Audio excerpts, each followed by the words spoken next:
Thank you again. Thank you for being here. I appreciate it very much. My name is Dave Runion. I've been a member here, boy, I think 20 years or something like that before this building was here. And I'm one of the elders. I am a licensed marriage and family therapist, so excited to kind of talk a little bit about this and hear from you guys, right? So part of kind of as I was thinking about talking about mental health and kids and things like that, I'm certainly not the expert. I've been a therapist for a while, and raised. I tell people that I don't have any kids anymore. My youngest just turned 18, so I can done. It's not like that. Those of you who have 18 and uppers know that it's not over at that point, right? So a couple caveats. So the stuff I say today is not like, it's not gold, right? I know we each come from our own experience. We each have our own kids, right? A lot of times, we each have our own ministry that we're doing, and everybody is different, right? So my hope is that just to give a kind of an overview, kind of on mental health and then kind of narrow it down a little bit. Then what does that mean, and what are some things that we can think about as we think about walking our kids through things. I think one of the biggest things that I have come to learn and understand at a greater level is, so even though I've been doing this for 25 years, I think even over the last probably 5 years, one of the things I've learned and am growing to understand at a greater level is the idea about mental health is just much like physical health, right? So it is on a significant spectrum. So I think a lot of times when you talk about mental health, nobody wants to talk about that. Well, why? Like, we all have mental health, right? We all have physical health. We all have emotional health. We all have spiritual health. And it's on a big spectrum. So let's see. So my wife and I were married in '98, grew up in South Dakota. I'm a preacher's kid. So all of your ideas of what that looks like and what that means is probably pretty accurate. But so got married in '98, moved up here, went to Bethel Seminary, got my marriage and family therapy degree, thought that we'd be here, graduate, and then move back to Sioux Falls, and here we are 25 years later. So kind of have settled our roots. We have, my wife and I live in Cottage Grove. We have 3 kids. Grace is 21, Micah is 20, and Joey just turned 18. So anyway, so I guess the structure of kind of how I thought about doing this is I've not done this a ton, right? So will do my best, and hopefully you guys can learn some things, and I can learn some things from you. But I'll kind of talk / read a little your brain. I want you guys to kind of maybe help with some application of some of the concepts that we'll talk about. Yeah, that's the whole deal. Any questions thus far? Or hopes and dreams, right? So what are your hopes for this time together? You don't necessarily have to answer, but what are some thoughts?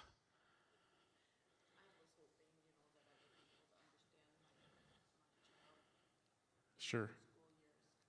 Yep. Yes. Yep. Yeah, that is so. Yep. Yeah. That's so true. I think about like myself going through middle school, 35 years ago, and how it's just like, yeah, it's just totally very, very different for lots of different reasons, right? So many more pressures and technologies, and lots of different types of pressures, and that I like never had to worry about. So, and my kids tell me that, they let me know that as well, right? So yeah, that's good. Other thoughts initially? Okay. So I think, I alluded to this a little bit, the whole idea of, mental health getting more and more of attention in the recent years. I think one of the good things that came out of COVID was this increased understanding of mental health, right? So everybody gets locked up, and so everybody has some level of experience on, what that means for them. And I think it became a little bit more mainstream, so to speak, and a little bit more okay to say I'm not okay, or okay to say I'm having a hard time doing this. Because I think we were all at that same place, right? So it just provided that space. And so as we think about what mental health means, sometimes we hear people talk about physical or mental health in relation to illness, right? So I think that's part of why people don't like to talk about mental illness. Well, it doesn't necessarily have to be mental illness. We all have mental health. We all have physical health. So we might talk about somebody having arthritis or the flu, or even being a little bit run down. And you've heard people talking about drinking water, going for a walk, taking parts in sports when discussing physical health. And these do all help to keep us physically healthy in a proactive way.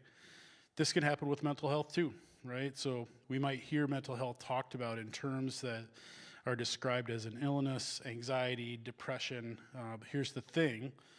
Mental health doesn't have to be an illness. It's not an illness. It's something that we all have, just like physical health. And just like physical health, there are things that we can do to look after our mental health proactively, right? So many of these things are the same as what we would do to look after ourselves physically, because they are physical and mental health are intrinsically linked. We're whole people, so they support and impact each other. For instance, sometimes when we get worried, we have butterflies in our stomach, right? Or physically felt so poorly, sometimes it makes it's so the other way around. So sometimes when we feel good, that makes us disappointed, sad, anxious, those kind of things. So they're directly linked. So what is mental health? Mental health is a lot of things. It's how we feel about ourselves, how we understand our emotions and feelings, and if we're comfortable responding to them and moving through them. And we'll talk a little bit about what that means to kind of move through those things. That's how we relate to others. It's how we think about and view our lives. We all have thoughts and feelings, and sometimes feelings can be really loud and big and difficult, like anger or sadness. But that's normal. Sometimes we can feel uncomfortable about thoughts we might have in our head and worry about them, but that's normal too. We can think that we need to be joyful at times, and that is just not possible. One of the things we'll talk about too is the idea, so much of mental health and things like that is related to things that we have grown up learning and understanding. Might be stuff in our stuff in our families, or things like that. Like as we think about that whole idea, just laugh it off, or just smile all of the time, right? Just be happy, or poo-pooing, certain things around, sadness or disappointment or things like that. So a lot of things happen, and we experience them based on our own experience, right? And our own experiences are based on our family of origin, how we've experienced life, those kind of things. So keep that in mind. So as we think about ourselves as teachers and parents and things like that, make sure we keep all of those things in mind. So sometimes our feelings are kind of clever. For instance, if we're sad, it could be our body's way of letting us know that we might need to ask for something, or just to pay attention. Sometimes we talk about the idea around anxiety, right? Anxiety, I like to think about anxiety as a barometer, right? A barometer that says, hey, something's not quite right here. So what's going on? I was talking to people about and try to do it myself. I'm starting to feel like anxious. I think one of the biggest things that I've learned is to pause and pay attention, right? So think, well, what might be going on for me? I think sometimes when we get that anxiety or we get that sadness, we don't stop and pay attention, right? We keep moving forward. We keep we buy into what we think that's telling us. So as we think about learning emotions, sometimes it's called emotional literacy, right? So that emotional literacy is one of those things that if you have good emotional literacy skills, you can better support your mental health and you can better support your kids. Not everyone has good emotional literacy skills, even as adults, right?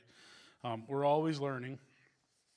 One of the things, if we can respond to our emotions in healthy ways, it can help us stop thinking that what we're feeling is wrong, right? That somehow we're not normal for feeling a certain way. It's okay to feel your feelings, right? I think the worst things that we can do as parents, or one of the worst things we could do is either tell somebody they shouldn't feel that way, or tell our kids they need to, that they shouldn't. I didn't mean it like that, so you shouldn't feel that way. We all need to feel how we feel, right? Because I think that's one of those emotions. God gave us emotions for a reason, right? Now, we'll talk about this a little bit later, but sometimes we get stuck in the emotion. Now, that's part of what we need to work through, is to say, well, why do we get stuck in emotions? And sometimes it's tied to our thoughts, and sometimes it's tied to our actions, or sometimes it's tied to the people we hang out with, and those different types of things. So it's okay to feel your feelings. It's okay to feel differently than someone else does about the same thing, right? And I think, I'll give the example of my dad passed away about 7 weeks ago, something like that. And I remember at the funeral, he had 11 grandkids. So you can imagine 11 grandkids from the ages of 11 to 21, okay?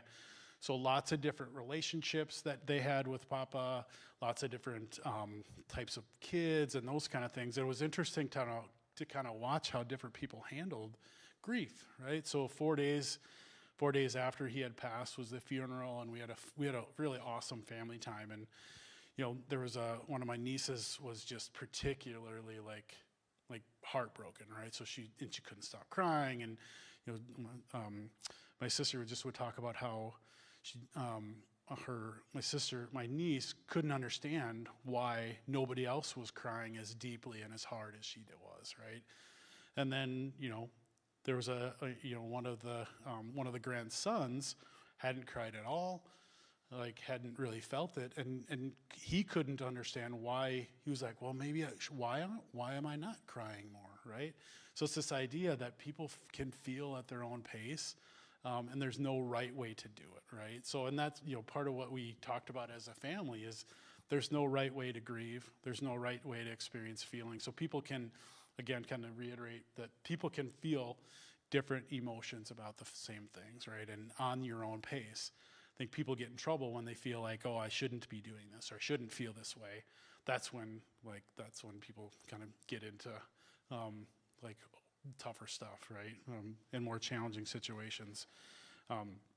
Sometimes our feelings can feel too much to cope with, and that when that happens, that starts to impact our mental health, right? But there are so many people out there that care about us, and we want, and when our kids are experiencing it, we want to be able to come alongside them in ways that are helpful and healthy. So if kids tell a grown-up that they feel that they can trust and feel safe with how they feel, that's when they feel the most help. And it's interesting how different kids, and you all have kids and are part of ministries that span the spectrum of young kids to kids that are in high school. So I think it's just important to kind of think about, in the context of the kids that you're thinking about, how can we best come alongside them? And I won't be able to speak directly maybe to each of your situations, but I 100% mean this. Feel free to touch base with me at any time, pull me aside. I'd love to be come alongside people like that. So again, mental health is something we all have, just like our physical health. There are things that we can do proactively to help look after it, giving ourselves opportunity throughout the day to do, things we can teach. One of the things we'll talk about a little bit later is that we need to do, if we're expecting certain things from our kids, like in anything, what they're looking for us first. They look at us for not just words and advice and things like that. Well, how are mom and dad, or how's my teacher? How do they manage their emotions? How do they manage when things get stressful? That's a much bigger teacher than when you're sitting down and you're talking with them about tough things during their toughest times, right? So, let's see. So, sometimes it's just important to pay attention to what's going on with ourselves. Sometimes, things like one of the things that I've really, especially the last couple of years, I've been attempting to grab onto, and and with my kids too, is that sometimes we lose sight of being grateful, right? And it's not one of those things. You shouldn't be sad. Just look at what you have, and I don't want to be trite about that, but I think there's space in our lives and with our kids in regard to kind of thinking about what we are grateful for. And we get stuck in this mindset. We'll talk a little bit later about kind of our thoughts that we have, and thoughts drive a lot of times our negative thoughts drive negative experiences and things like that. If we can break some of those chains and break some of those habits, and grab onto those things that we have gratitude for, right? I think telling ourselves positive statements about ourselves, like being able to walk through our fears, or things will get better, or tomorrow is a new day. And not necessarily, I'm not saying like these are simplistic and these aren't answers, but these are just, hopefully things that might be helpful. I think, so we all have physical health, mental health, and they support and impact each other. Feelings are normal. Some are easier to cope with than others, but the only way out of them is to move through them, right? So it's pay attention to yourself, pay attention to what's going on. And I think as parents of kids, being able to be at a spot where we're acknowledging how they feel. Sometimes with kids too, it's important for us, a lot of times kids don't have words, right? So sometimes we treat our kids like we treat little adults at times. We got to remember that kids don't have words to say. They don't have words for their feelings. Sometimes for us, it's important for us to be able to talk about our own experiences, sometimes throughout the day, right? So as we're talking with our kids, so even those of you with young kids, you're talking about, what happens during your day, and that you felt overwhelmed, and use feeling words, use words around emotions about how you worked through that.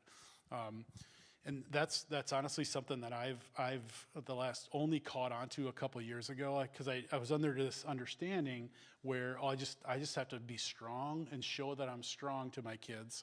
And if I do that, then that's what's best for them. Well, that's not always the case, right? Do we need to be strong? Yeah, but we also need to be vulnerable too, because our kids need to know how to work through their own stuff. And part of how they do that is they hear from us. How did we do that, right? How did we do that when I had a tough meeting with my boss the other day and I was having a hard time, how did I work my way through that? It's all developmental, right? So thinking about the ages of your kids, but I think one of the best things that we can do is to be open with them sometimes about our own battles and our own struggles, right? But paying attention to not put our struggles on them, right? So that's my only caveat with that.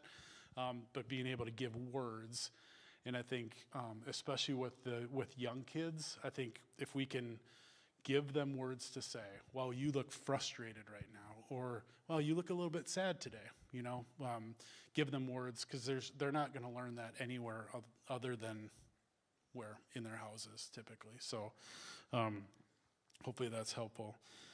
So being proactive, right? I think one of the things, physical health, right?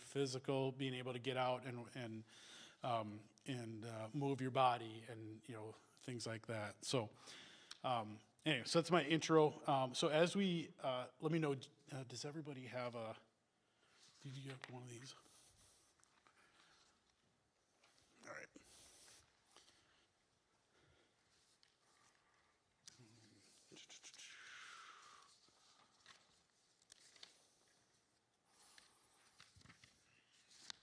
Actually, I think I gave you the cheat sheet, so you have all the answers.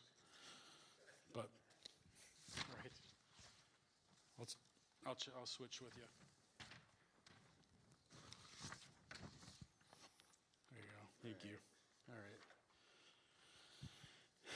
Okay, so as we think about, so can anybody think about what those three blanks are? So whenever Pastor Henry does this in sermons, so my wife and I sometimes will guess what he's going to say. We're probably about 50-50 because he's usually fairly predictable. So can anybody guess what those three blanks are at the top? We all have our blank health, as well as our blank health. Anybody? Physical? Yep. Yes, nice. Physical, mental, and spiritual, okay? And obviously we have more types of our health than those, right? So, but as we think, because I think so much of that is combined. So if we kind of go on into those 3 points, so all of these start with S's, okay? All 3 are on any ideas? Spectrum, yes, yes. So, and I especially think that it's important to talk about mental health on that spectrum, right? Because we always talk about, how are you doing are you physically fit? Are you not? We always talk about that on a spectrum. A lot of times when we talk about mental health, either you have it or you don't. Well, no, we all have it. We're all on a spectrum, and it keeps on moving, right? So important, and I hope that the language that we get more into gets around. We're talking about mental health just as much as we're talking about physical health, just as much as we're talking about spiritual health, right? So anyway, so it's on a spectrum. Okay, so the next one. All 3 are not, they're not the same. I use the word static, right? They're not static. So all 3 are constantly moving. So they're constantly, and they all 3 depend upon lots of different things, right? So we'll talk a little bit more as we get into the triangle is the whole idea around all of those things is they're constantly moving. So and they're moving based on lots of different things, or they're moving all based on, how much sleep did you have the night before? Were you able to be rested so you can have some quiet time? Were you, what type of a chaotic environment did you grow up in? All of those things affect all of the 3 S's. So all 3 need, you'll never get this one, maybe.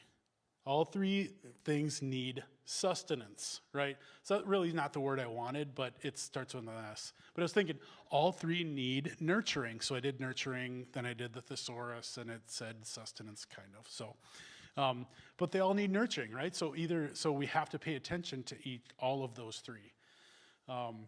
And the idea of making sure that we're being proactive, again, because I think in life, what I've experienced in all of these things, like as we talk about our spiritual health, we can't just sit back and allow things to come to us. We have to go after it, right? That causes us to do things differently. When we talk about our physical health, we can't just be like, oh, you have to go after it. Same thing with our mental health, right? So how do we go after it instead of allowing it to come after you? So sustenance. So one of my favorite scriptures, right, is, this comes in various, so Deuteronomy, Mark, it talks about it, Luke. He answered, love the Lord with God with all your heart, with all your soul, with all your strength, and all your mind, and love your neighbor as yourself. Okay, so I want you to think about, and we'll tie this into the triangle. So I want you to think about the 3 points of the triangle, okay? And the 3 points of the triangle are thoughts, okay? So put thoughts, doesn't matter which point. Thoughts, feelings, and actions. So thoughts is our mind, okay? As we think about our feelings, we think about our hearts, right? And with all our strength, I think about it as our strength is our actions. It's like what's on the outside. So let's talk a little bit about the triangle, okay? So this is they talk about it as the cognitive triangle. So thoughts, feelings, and action. So if you think about all of that is tied in, all of the 3 points is tied up into our life, right? So we are made up of all those 3 things. There's only one thing of those 3 that people can see, right? And what is that? Actions, right? So nobody can see our thoughts. Nobody can see our feelings. So as we go through our life and as we go through our experience, those 3 things get tied up together. So as you think about it, so Joe, if I needed to, I won't make you answer anything, but I'm just using an example. I could say something to you that I could write down on a sheet of paper how you're gonna feel based on what I say. I could make you happy, I could make you mad, I could make you sad, I could make you scared, all of those kind of things. just based on just kind of how God created us to be, right? So now, how deeply you felt that emotion is going to depend upon lots of different things. It's going to depend upon what you think about me. It's going to depend upon how much sleep you had last night. It's going to depend upon, it's going to depend upon your thoughts, right? So God gave us emotions. So think about that. God gave us emotions to be able to connect with him and to be able to connect with other people. Emotions are one of those things that we don't have a ton of control over our initial responses, right? So, but beyond that initial response, there are lots of things that have control over it, right? So some of it might be, if you think about, okay, so if I say something that's going to make you mad, your thoughts are going to be, Dave doesn't really know me, right? That's going to help you feel less mad. So our thoughts, that's how our thoughts get connected with our feelings. So you can get driven deeper into that madness or that anger based on your thoughts, right? So based on negative thoughts that go through your mind, or if you have positive thoughts, so that's part of the triangle. If you have thoughts that go against that anger, then you're not going to feel it as deeply, right? So you can see how we get so connected with our thoughts, or we get so connected with our thoughts and feelings that we do have choices. But the only way that we have choices is if we choose to think differently. Does that make sense? So if you think about that triangle, then you think about then the actions. So what are you going to do with that action that comes out of that? So as you go about your kind of everyday life, and as we kind of help our kids through these things, I'm a pretty visual person, so this is like super helpful for me as I've kind of learned and tried to understand what this cognitive triangle, the whole thing means. So if you think about the things that your kids experience or things that you experience, you can always tie it back into this, right? So how does it make you feel? What were your thoughts? How did you Scripture talks about, and I'm kind of taking it out of context, because I don't think it totally means this, but take captive every thought, right? So part of that for me is it means pay attention. So what's the thought that I have? How do I take that captive? And either drive into that thought or push it away and choose something differently, right? But if we don't tie into it, if we don't choose something differently, then we're just going to keep buying into that thought, right? We'll talk a little bit later about some automatic negative thoughts that we tend to have, but if we don't stop, pay attention, think about my thoughts, at least that doesn't come easy for me. Like that's not like, oh, how did that make you feel? Or it's a classic therapist question, right? So how did that make you feel? But I think that makes sense, right? So if we don't pay attention to that, we can't do anything with it, can't do anything different. So any thoughts kind of on that, the whole kind of cognitive triangle, how thoughts, feelings, actions get connected with each other?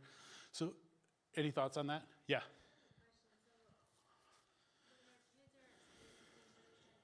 Yep.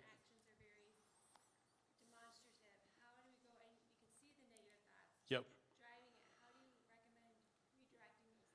Yeah, I think sometimes it's important to at least predict what you think is going on. I think some parents like are fearful of doing that. People, oh, what if they're not feeling that, or if they're not, they'll figure it out, right? So I think it's important. Oh, you look very angry. I wonder if you wanted this. I wonder if you wanted your sister's toy, right? Is that so predicting a little bit what you think might be going on, even if it's wrong. Right? So even if it's wrong, it helps them to kind of pay attention to some of that language or, those kind of things. So I think that a little bit of what I might think about. Yeah, good thought. Other thoughts about that triangle piece? Thoughts, feelings, and actions? Okay. I think it's helpful, like not just as we think about our kids, but just for us. At least this was helpful for me as I kind of try to think through when I feel deep feelings, like why am I feeling those deep feelings, and checking my thoughts and recognizing my thoughts. So anyway, all right, so let's kind of go through what are some of the things that we can do to help support our kids, okay? So as we think about model, any ideas? Model what kind of coping skills? What's that? Healthy, yes. Model healthy coping skills. We talked a little bit about that earlier. If we can't do it, or if we're having a hard time doing it, then it's hard for our kids to do it well. And even though one of the things I've learned, I wish I would have learned it earlier, is that it's okay for us to fail. It's okay for us to lash out at times, right? But if we do that, then we need to come before our kids and say, you know what, and we need to do something different next time, right? At least that's something that that's a battle for me.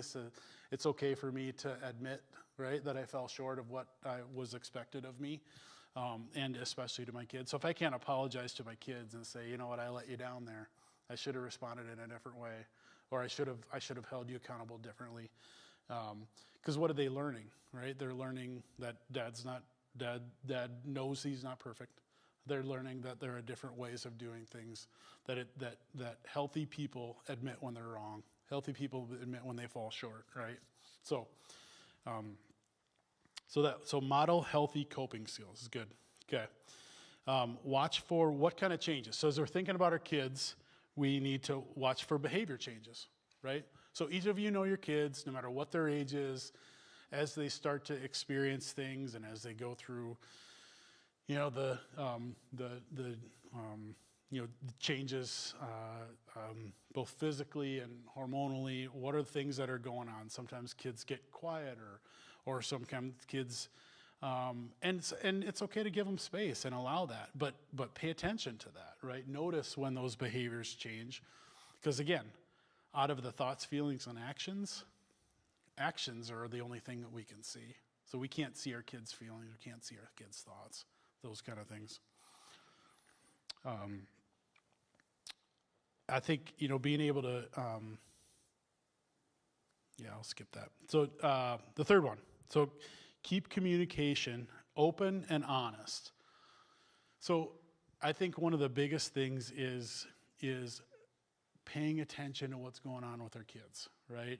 And though we always have stuff that's going on in our lives at work and in our marriages and other relationships and things like that, helping our kids paying attention and letting our kids know that we know what's going on for them, or we know that they are experiencing things. And being open and honest about that. So, and verbalizing the idea that you are there for them, right? I think sometimes we don't do that enough, that we have to both verbalize it and we also have to show it, right? So show it in ways that are coming alongside them, right? And sometimes it's not even the words that we use, but it's the at least for me, and I think a lot of the people that I work with is the distractions that we have as parents that get in the way of us showing up for our kids. And our kids watch us, right? Our kids pay attention.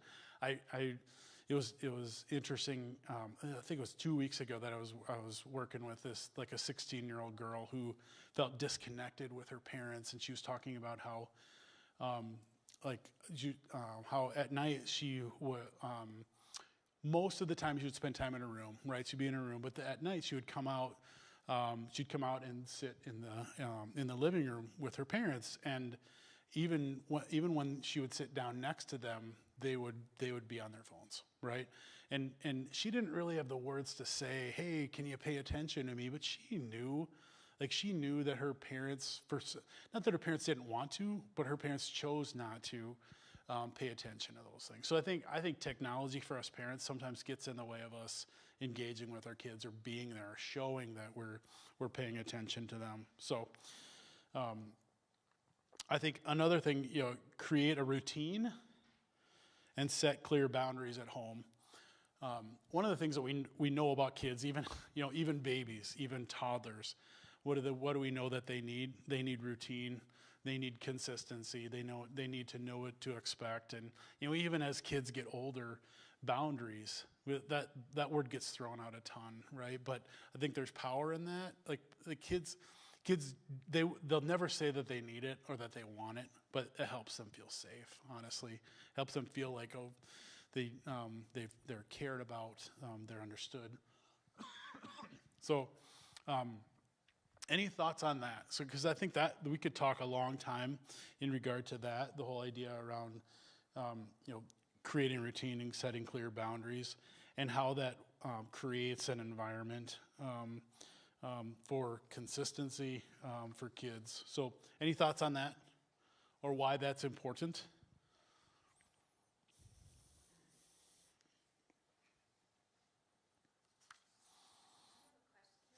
Yeah. Can we go back one? Yes, please. Okay, so keeping communication open and honest. Yep. Something that I struggle with a little bit personally is um, my kids are great about talking to us about but a lot of times that triggers my anxiety. Sure. And I don't know how to be receptive and engaging with them. Mm-hmm. They're I'm so anxious, or they come to us, and Yep. it triggers me. So Yep. it's is there a healthy way to kind of compartmentalize or something like that? Yep. Does that make sense? Yeah, no, it does make sense. Yeah, I mean, it's hard, right?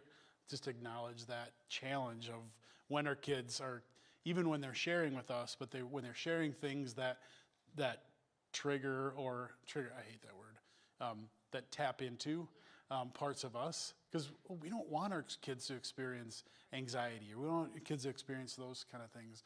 I think just you acknowledging it, first one, is huge, right? And then just the idea too of sometimes it's okay for us to share, especially teenagers, right? For us to share with them your experience, right? So maybe it is setting a boundary of limit of time, right? So just say, hey, let's touch base with this for about 5 minutes, right? Or something like that. And every kid is different. So there might be some kids that they never talk to their parents. So when they do, the parent better be on, right? And better pay attention to, and not set necessarily limits. But if it's maybe a little bit more, and then paying attention and, doing some of those things of, you're breathing deeply and just slowing down, some of those skills, right, that can be helpful. But I think there is a time and a place for us to be able to, because they can tell when you're anxious, right? I would guess at some level, right? So they can tell. So I think verbalizing that, and then teaching them, because what are you doing? It's not just the words that we use to help our kids in their anxiety or whatever it is. It's your modeling to them. So that, I think that's a piece too, just being honest with them about, and straight, and about kind of what you're experiencing. And again, that's not every kid, right? Not every kid is gonna need that, that's not gonna be helpful for every kid, right? But I think for kids that are open and honest and have empathy and understanding, I think that, especially as they're getting older, like your kids. Yeah, that's good. Okay, so the sixth one, so provide positive feedback and encouragement. So think about yourself, right? So think about yourself either, as a mom at home, or a dad at home, or at work, or things like that. You respond to positive stuff, right? And I think the more that we can feed that into our kids, the better off that they're going to be, and the better off they're going to feel, right? So even if it's, sometimes it's not necessarily even behavior that we're noticing. It's important for us to tie behavior into something inside them, right? So you might say something like, hey, I noticed how you shared with your sister. And depending upon age, tie it into something internally, like, wow, you showed great character by doing that, right? Or something not necessarily tied to specific behavior. What is it about that behavior that showed you as a parent? So, and it doesn't have to be deep. It doesn't have to be this long rambling sermon, but just noticing they need to know that we're watching them, not just when they're messing up, not just when they're not doing what they're supposed to be doing. I think sometimes we get, and this is me, sometimes I believe that sometimes if I praise them too much, they're going to stop doing it right? Or if I praise them too much, they're going to stop doing the other things. And sometimes I get in my mind, oh, they're supposed to be doing that anyway. What? Yeah, they unloaded the dishwasher. They're supposed to. I worked 10-hour day today. Yeah, they unload. Hey, thanks for unloading the dishwasher. I really appreciate it. It makes it easier on your mom and I, right? So something acknowledging some of those things. And not overblowing, oh, you're so great, nice job unloading the dishwasher, because kids can see through that stuff. But that acknowledgement of actions and how that actions is tied to their hearts. Because one of the, there's a book that I read probably 15 years ago. It's not a great, well, I wouldn't say not great. So a book called Spiritual Parenting by Michelle Anthony. And it was helpful in how I thought about my kids and how I thought about how we parent them. And it was helpful because she made this analogy. What happens when our kids are young and we're driving up to somebody's house and we got 2-3 kids in the back, we're driving up, we park. What's the first thing that either dad or mom says to them in the back seat, right? Remember your manners, behave yourself, those kind of things. Well, what's that about? That's about me. That's about me. That's about me showing, everybody needs to say, oh, how great, Dave's kids are, wow, they behaved themselves well. One of the analogies that Michelle used in that book is that the idea that our job as parents, what's our ultimate job as parents? Our ultimate job as parents is to provide an environment where they can come to know Jesus, right? And so she made the analogy about how God's relationship with us is much like and hear me out, is much like our relationship with our kids, okay? It's not about behavior. So you think about yourself. So Jesus died on the cross. Jesus died on the cross, right, to free us from behavior. So what is Jesus does? Jesus wants our behavior, certainly, right? Because that's, it's the right thing to do. But what does he want more so than that? He wants our hearts, right? So out of our heart, and I think, was it this either this past Sunday or the weekend before, he's talked much about that capturing, like, God wants our hearts. And out of that comes behavior. So part of how we think about ourselves as parents, and as we think about, talk about mental health and behaviors, is how do we capture our kids' hearts? And first of all, when we talk about our kids growing in Christ, it starts at home. It starts with their first relationships with us as parents, right? And that idea of we want compliance, we want good behavior, but not for compliance and good behavior's sake, right? Because there's lots of good kids out there. There's lots of kids that behave the right way. Ultimately, what do you want? You want kids who love Jesus. And part of their connection, their first connection is their connection with us as parents. And that's that first connection. So the idea around how we think about parenting, and it's so good to be able to have behavioral strategies and things like that. And how do we capture their hearts to know and to care about us, because that's what translates into their relationship with God and Jesus. And I think it's hard for many people, many of us who maybe don't have great relationships with our parents or have a father who didn't treat them in great ways and things like that. So how do we as parents or people who are in spots of in ministry and things like that with kids capture their hearts, right?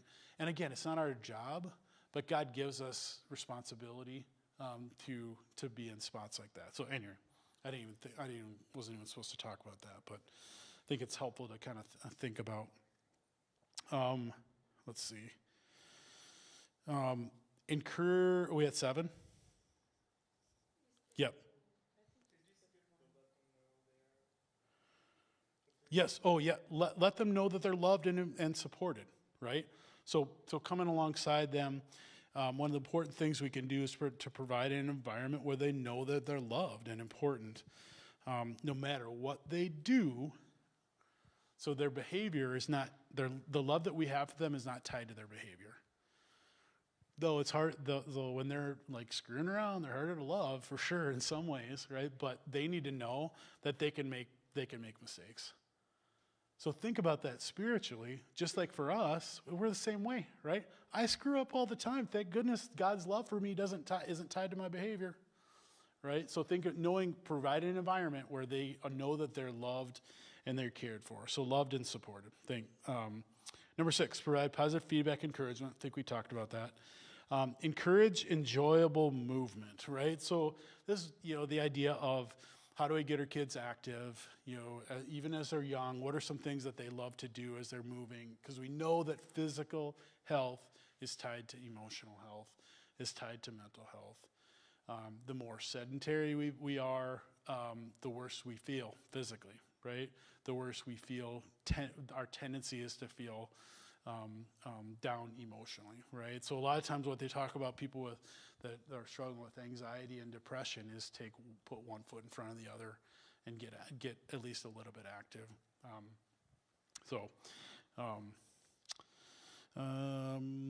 8, talk about emotions and feelings frequently. I think this can be a tough one. Because I think a lot of us didn't grow up in environments where that happened, right? We just don't talk about feelings, just make sure everything's okay. But I think, again, like I talked about in the beginning, you expressing your own stuff and using your own words and talking about your own feelings and sometimes predicting with our kids, oh, you look sad today. You look a little bit, what might be going on, right? Ask the question. Don't probe too far. Don't go deep in. If they're not ready, they won't go. But just part of that, let them use the verbiage of emotions and feelings and things like that. So, and again, sometimes that's harder for some of us than it is for others. Some people just have the knack to be able to do that in ways that are easy and healthy and, those kind of things. But I think what I've learned is that we can't shy away from things that are hard for us. We're still called to do those things, So, anyway. Assist them in feeling competent.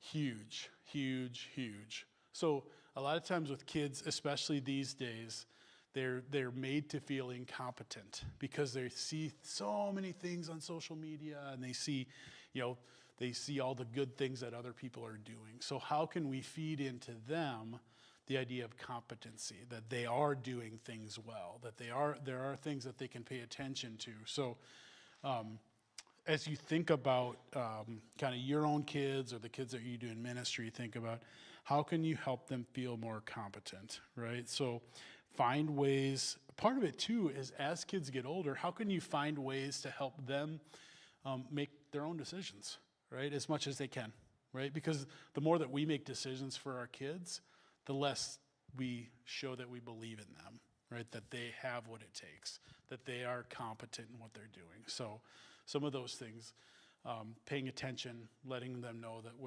that you believe in them, but then also showing them that we believe that they are competent.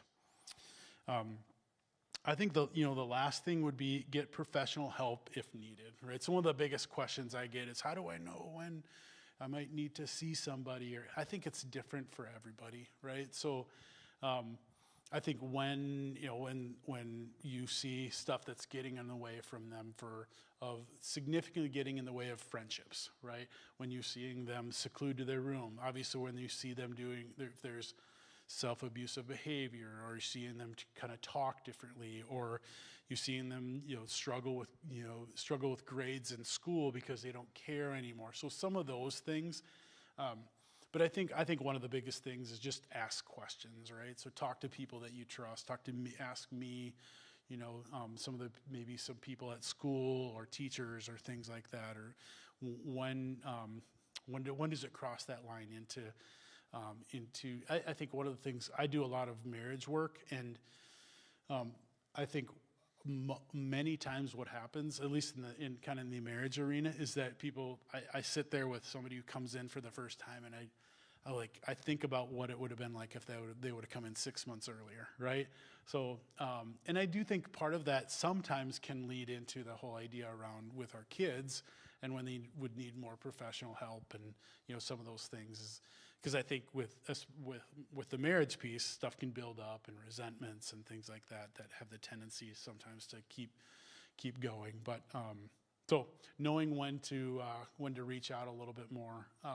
Anyway, so I could talk a lot more, and I have more stuff if we need that. But I want to kind of, as you guys think about, especially those 10, what are I'm wondering if each of you can think of one of those that kind of hit home for you, either in ways that was like, haven't thought about that before, or I didn't realize how important that is, or man, I don't do well at that, or that's one of my biggest priorities is to tap into that, right? So anybody be willing to kind of speak to one of these 10. And obviously this is not an exhaustive list. This is not like, hey, if do these 10 things and your kids will be great and they won't struggle with mental health stuff at all. But that's not the intention. But I was just hoping that bring up stuff that would create, just give some advice, create an environment where you can talk about some of these things. So anybody willing to touch base on any of these 10?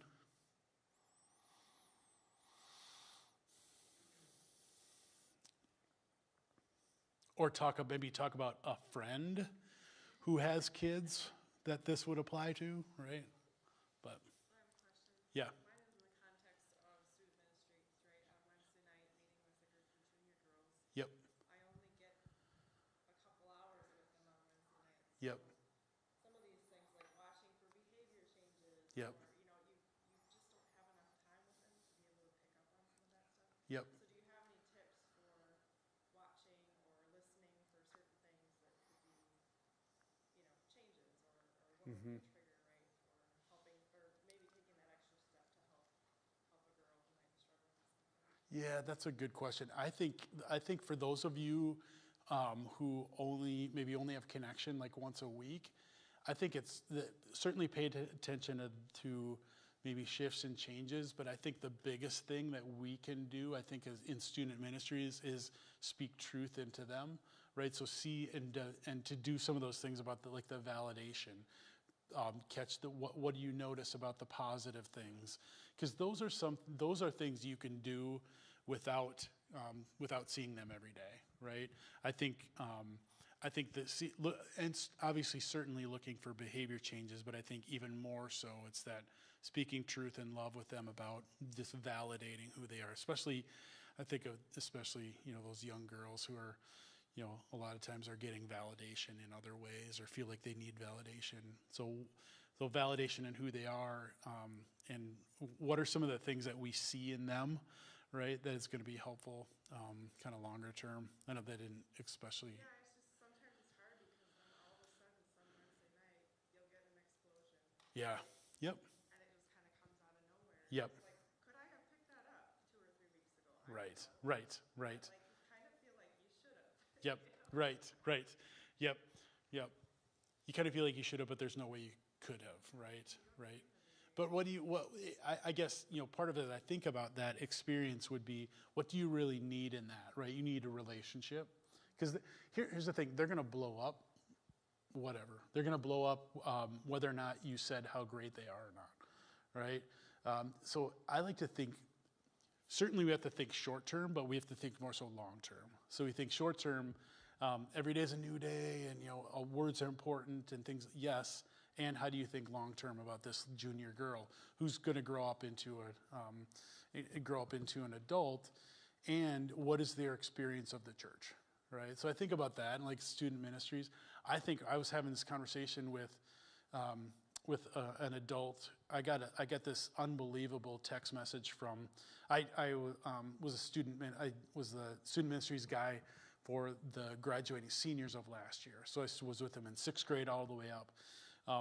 And we've continued to be in relationship with the guys who are now in freshmen in college, which is kind of super fun. So you think about these little freshmen in college that were once snot-nosed 6th graders who they were crawling under the table and, wiping their boogers on the, underneath the tables.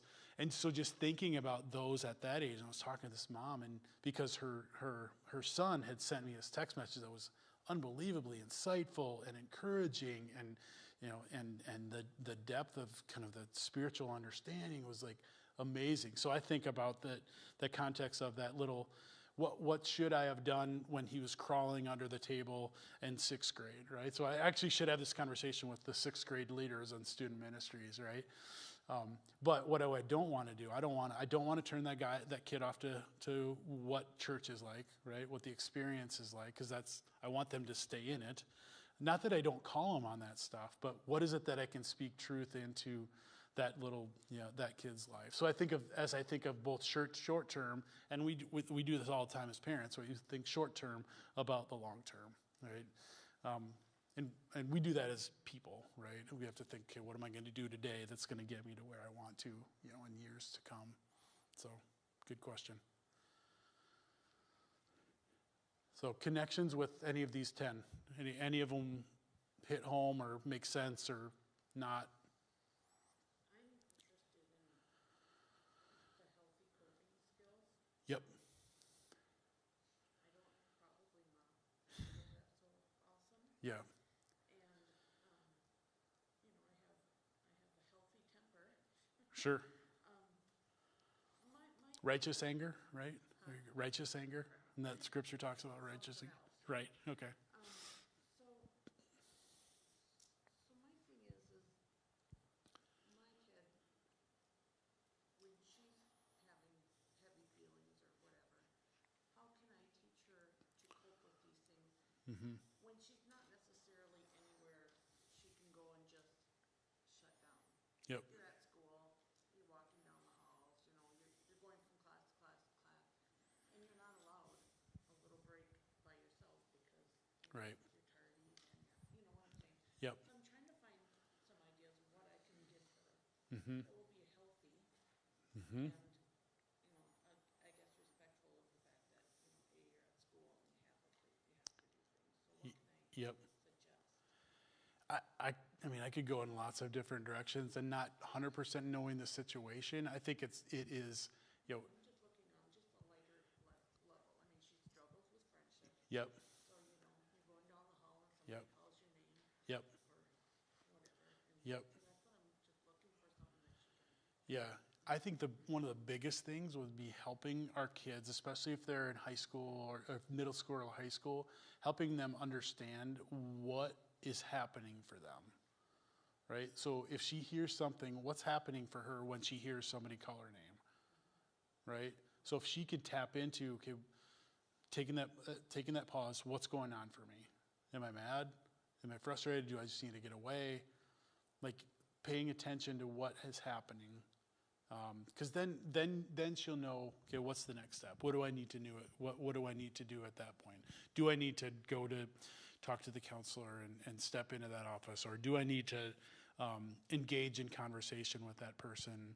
But having her understand what's going on within her in that moment.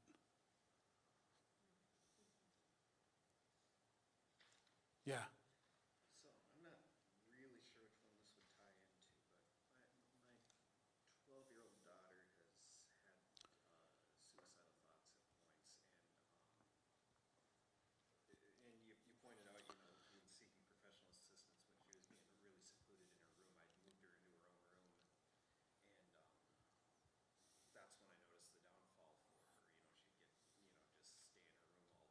So Yep. I got to move back with her sister now, but. Yeah. One of the things I was really struggling with when she was at her worst, and over the spring and early summer, and I still struggle with this, is when she gets in one of her really down phases, and things are just getting to her. We get into this discussion of something so bad, and then I will give her some encouraging words, and then she'll go to the next point, go to the next negative point. Mm-hmm. And I'll encourage that. And eventually it goes all the way around into a circle back to that original point. Yep. And she just gets in this circular train of Yep. negative thoughts, and I don't know how to break her out of it. What's your take on why does she do that? What's the purpose of that behavior? She just can't find, I don't know, she just is struggling with finding any Remember, so think about that cognitive triangle that we talked about. So is there a spot, think about this. So is there a spot in that cognitive triangle that you can break in, right? Because I think sometimes we get caught in that, and there is, most of the time, there's a space in that we can break in with something. We can either break in with an action, do something differently, right? Or we can break in with a different thought, or we can, those are typically the things that we can break in, depending upon what you believe as parent is the purpose of that behavior. So, and something in that situation, there's nothing that you can say that's going to convince her that's different. You know what I mean? And I think that's hard as parents to know that. But what does she need from you in that moment? She needs what you just gave her, to hang in there with her, to walk alongside her with her, you know. And to, like we talked about earlier, to let her know that you believe in her, that she's got what it takes, that you're confident that things will get better, that you're always going to be there for her, kind of all those reassurances that she's going to need in those moments, right? That's just a couple thoughts. Well, I think part of it depends upon maybe. I think part of it depends upon, like, are there other supports that are needed for her, right? If it's medication or therapy or, those kind of things. Because I think certainly if we know, what do we know about our bodies is a lot of times it's suicidality, it's physiological, right? There certainly is talk therapy and things like that, but physiologically sometimes us or our kids are in that spot that they need a little bit more. Yeah. But good question. Other last thoughts or questions or comments, concerns, criticisms?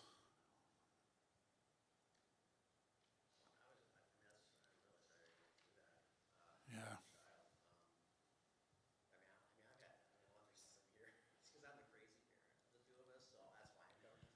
Sure.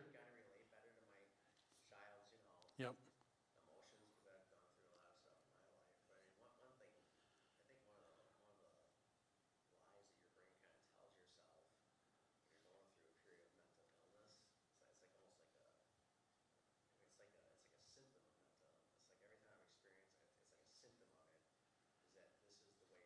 Yes. Yes. Yes. Oh, that's good. Yes. Yep. Yes. Yep. Yep.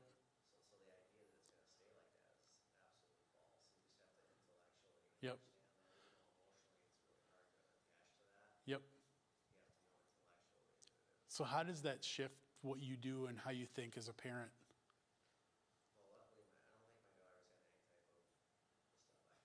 Sure. Yep. Yep.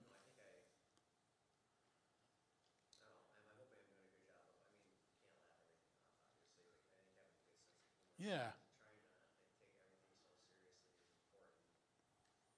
Yep. Sure. Yep.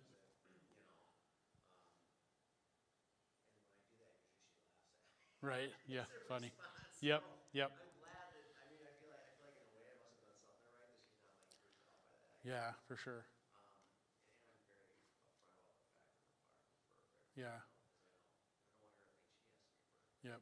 That's a great, I'm glad you brought up, that's a great reminder of that when things are tough, that reminder that things can and will be different, right? That we're not stuck in that. We don't have to be, and we won't be stuck in that. And we're in that moment, especially, like, I just think about those middle school ages and just kind of so many of those yuck and challenges and, the things that our kids are learning and experiencing, and just, sometimes it's just you hang on and you survive, right, as much as you can, but just helping our kids understand that things can and will be different, right, moving forward. That there is a different, there can be different. And you talked about kind of getting stuck, and we all do this, right? Get stuck in this idea that this is how it's going to be, right? Well, if it's crappy, and we have this thought of this is how it's going to be, there's not a lot of hope in that, And I think one of my grad school professors talked about being a purveyor of hope as a therapist. That's such a great word. So how can we as parents be purveyors of hope, even like in those moments, right? Because if kids have hope, if we have hope and kids have hope, man, kids can do whatever they want. You know what I mean? So purveyors of hope. I don't typically use the word purveyor in everyday context, but I think it's a good word. So, other thoughts? So I think that triangle is super interesting, and I'm just wondering, you were kind of talking about like insert kind of getting in there somewhere and trying to live in, between actions, and it's like Yep. if you want to insert our own thoughts or feelings or whatever about something, Yep. how do you do that without making their feelings not feel valid to them? Like they have a very real feeling, and then I'm going to insert my thoughts. Yep. I'm trying to get in between their feeling and their thoughts. Yep. Because their thoughts may be turning their actions to negative. Yep. Nope, that's good. I think sometimes it's important for us to, I do a lot of wondering, right? So I think if we use the word wonder, right? I wonder if this might be going on, or I wonder if this could be a thought, or is this, tell me a little bit about when little Johnny said that to you. What was your first thought that you had, right? And sometimes you can say, well, I wonder if Johnny really meant it. Could Johnny have meant that differently, right? And one of the things I was going to talk, if we had time, I was going to talk a little bit about is automatic negative thoughts that we have, right? So I don't know if you want to Google this, but Daniel Amen, A-M-E-N, has this really, at least it was powerful for me, this idea about automatic negative thoughts. And he wrote 8 different categories of automatic negative thoughts that we have. He calls them ants, right? And then he talks about the ant killers that we need to eradicate the automatic negative thoughts. But it's capturing the thought and helping, then thinking about, okay, and wondering about, and helping them come to their own conclusions sometimes, right? In regard to what somebody might have seen, or you think about, some of the automatic negative thoughts is, mind reading, right? Well, they're not going to like me if I said this, or this, this always never thinking, right? That always happens to me, right? Or I never make the A team in basketball, or nobody likes me, right? This whole idea, and what thought does that drive? And I think sometimes questioning that thought, is it true? Does it have to be true? Is there an alternative to that? So helping, especially as our kids get older, helping them understand that they need to question their thoughts at times. And even us questioning our thoughts. Like we can all have thoughts, but it doesn't have to be true. Just because we think it doesn't have to be true. So questioning the thought, and then is it true? Does it have to be true? And is there an alternative? And if our kids are open to hearing a little bit other thoughts around that can be powerful.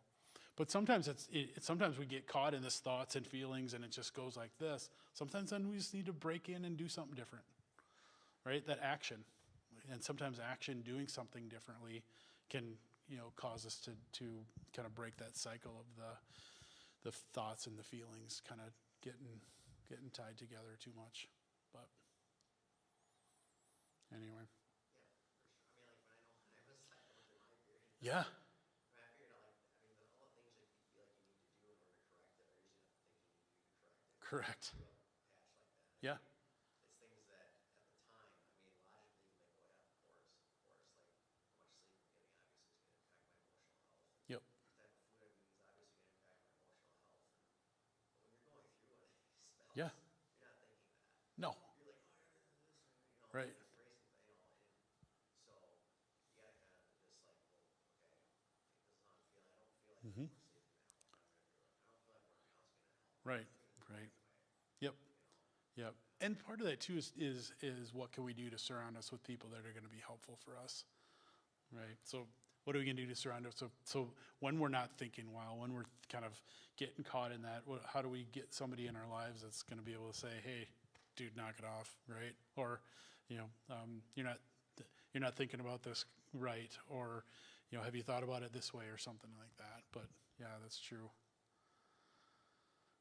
So, well, let me close this in prayer, and then, certainly, touch base with me if you see me in church, grab me aside, or whatever. God, thank you so much for this group. Thank you for how you created us as relational beings, and God, you created us with feelings and thoughts and actions, and so grateful that you showed that your Son came to earth and showed us how to live. That you want our hearts, God. You certainly want our kids, and you want our compliance, and you want us to do the right thing, certainly, but at what cost and for what purpose, Lord? That you want our hearts, God. I pray for our kids and their hearts, and our the kids that we're leading on Wednesday nights and Sunday nights and things like that, Lord. I'm so grateful for how much you love us. Thank you for the responsibility of shepherding and coming alongside our kids, and when things are great, and come alongside with our kids when things are just stink and they're hard, and hard to see ways out of it. Thank you that you are a good shepherd, and you are come alongside us, and in your Holy Spirit indwells us. God, I pray that you would continue to guide and direct us, and God, as your Holy Spirit works in our lives, might you kind of continue to shine light into the sin that is in our lives that gets in the way of your Holy Spirit shining even brighter through us, in us, and through us, Lord. Thank you again for this time, and all these things we pray in your Son's name. Amen.